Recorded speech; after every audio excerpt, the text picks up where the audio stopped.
Everybody seems to think that Obama is in his heart an atheist and in his heart a skeptic.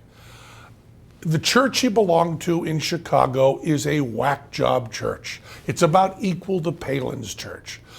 Granted, he hasn't been as religious as, do we know off the top of our heads the most religious president in history in terms of references to God, and in terms of appearing in churches? Who the most religious president in history was? It's an interesting answer, and I get this information from NPR, so it's probably not slanted in the way you'd think. The most religious president in history, in terms of appearances in churches and mentions of the Bible, was Clinton. Bill Clinton is the most religious president we've had. He beats George Bush hands down, and he beats Carter, who, was a born-again Christian. He beats him hands down. So Obama does that too. I mean, the 9/11 thing, maybe appropriately, he read from the Bible. But you have two choices with Obama.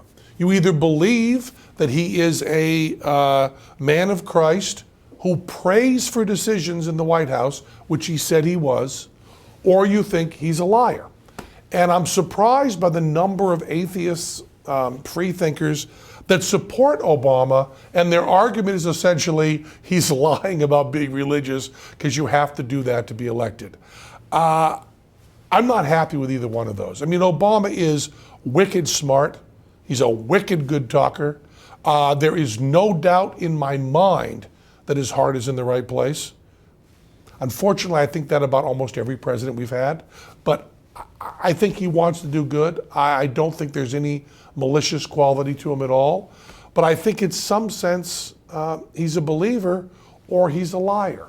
So 1 to 10, I rate him pretty high on the skepticism, maybe a 6 or a 7, but I rate him that way because somewhere in my heart I think he might be lying about being religious, and that's horrible.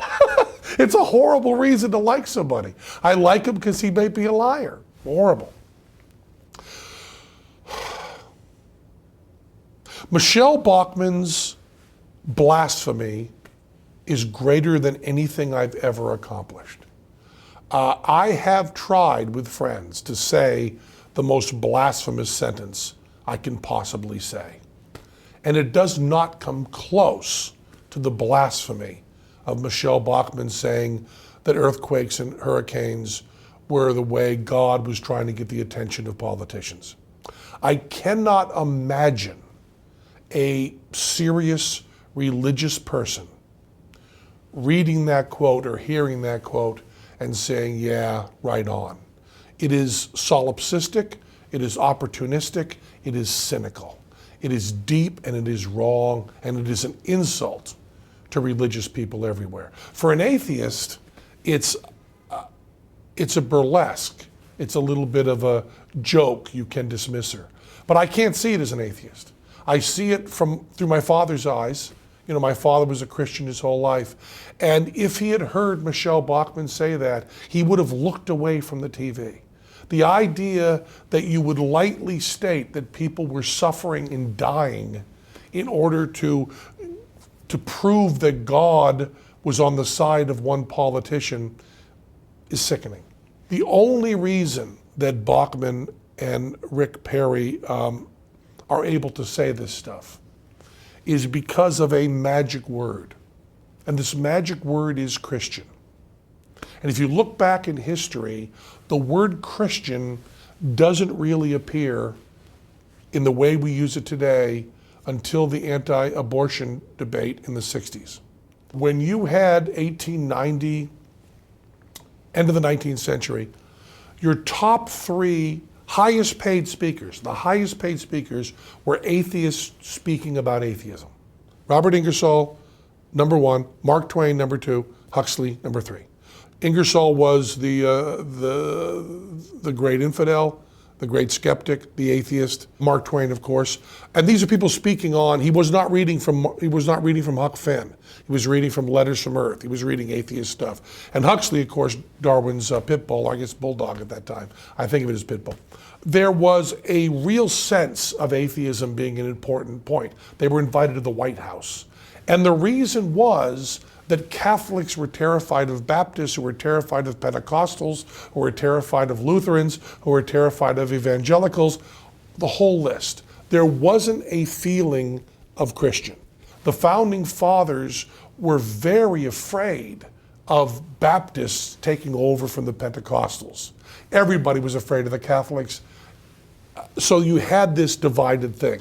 If we still had that, if we still were dividing people by sex, like we should be, sects, like we should be, one of the largest groups in this country would be atheists.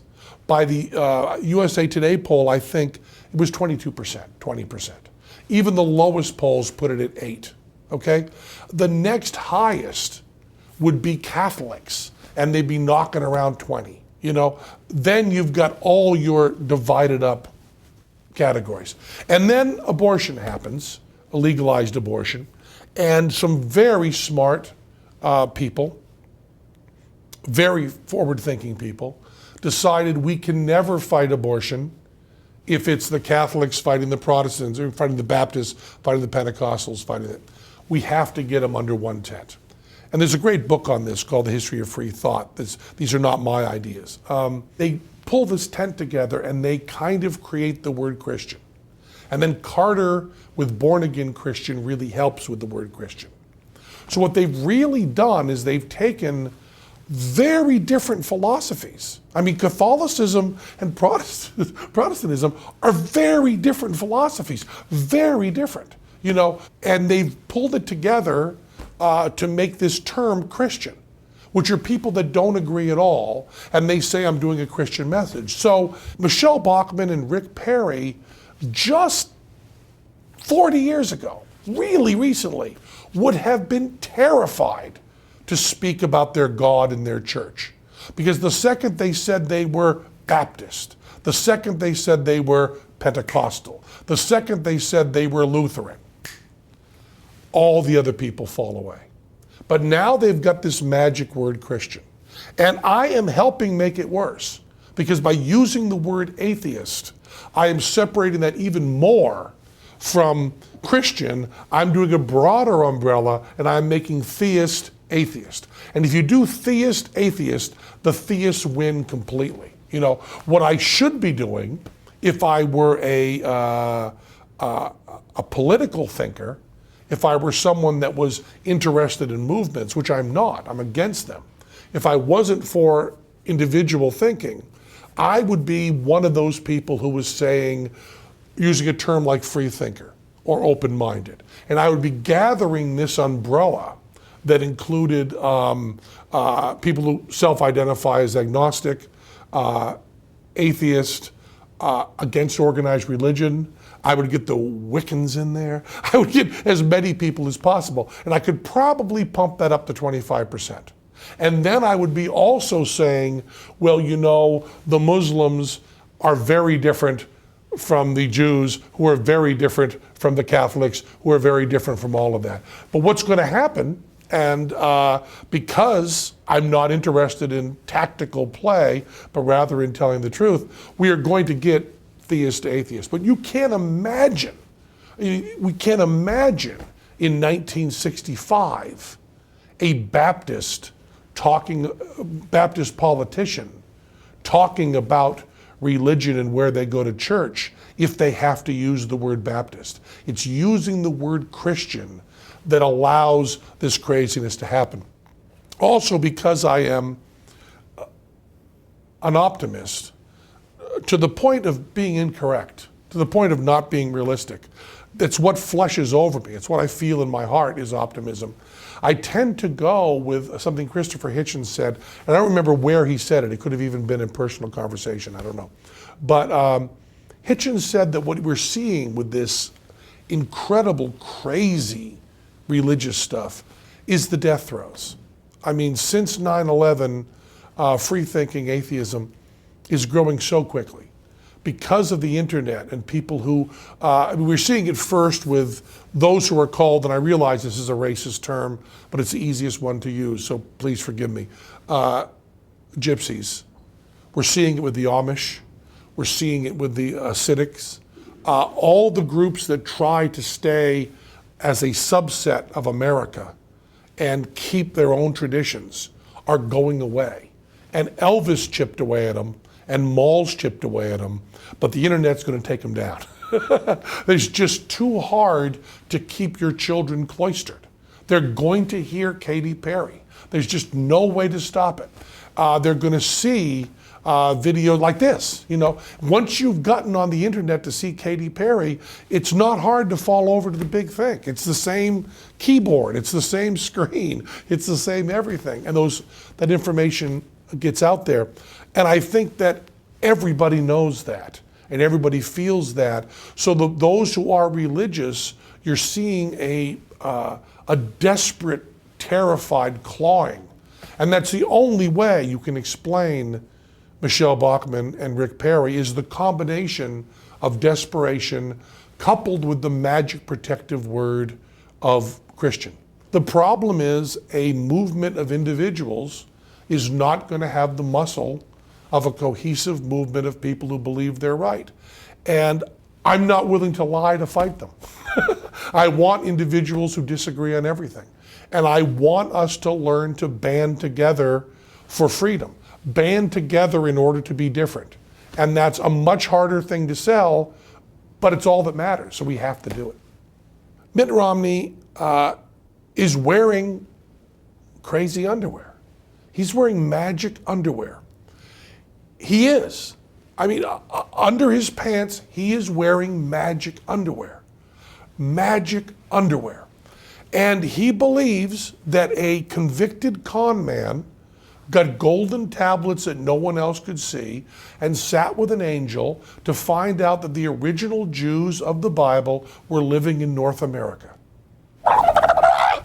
Crazy, crazy, crazy, crazy, crazy. But just more modern, not more crazy than other religions.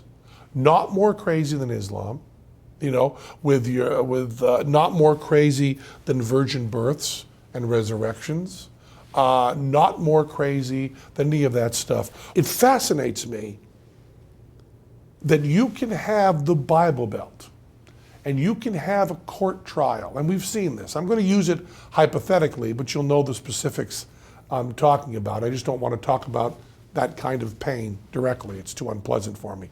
But hypothetically, you have a Bible Belt where you can have a born-again Christian judge. Born-again Christian judge.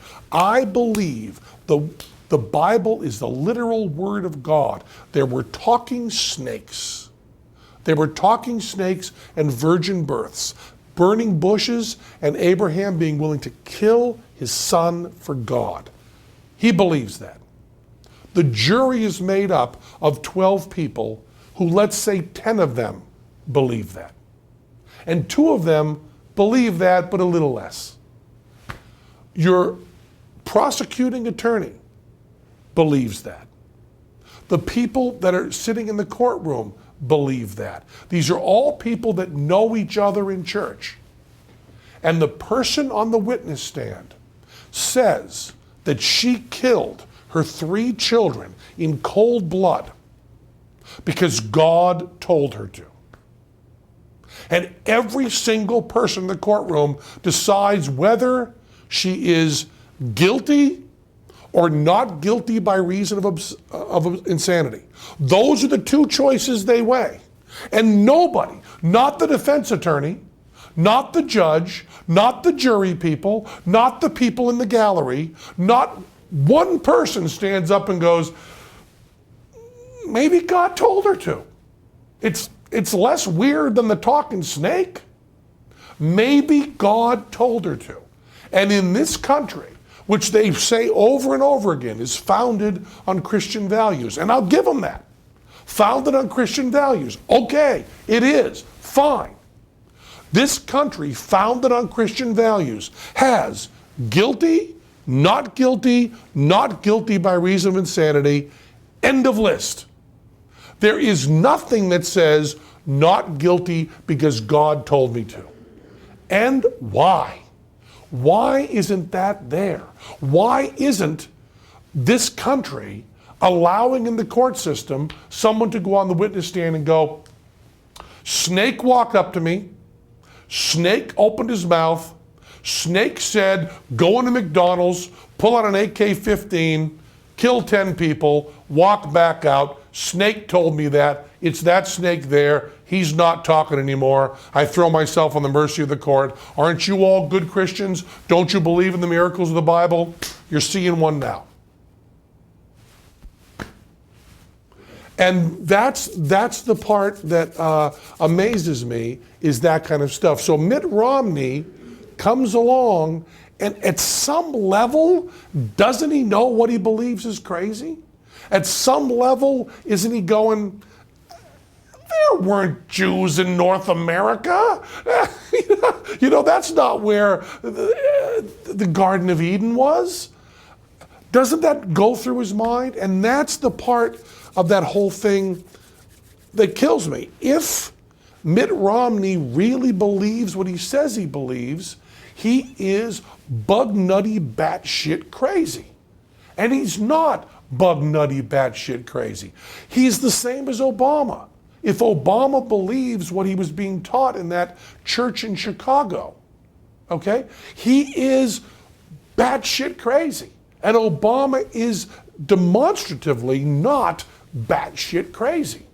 So we have this weird deal we make with all the politicians where we say, you can say you believe bug nutty batshit crazy shit, and we'll shrug it off because you're clearly not bug nutty batshit crazy. And all I want out of our politicians is for them to just say, you know, a lot of the religious stuff I'm talking about is bug nutty batshit crazy, but I'm not.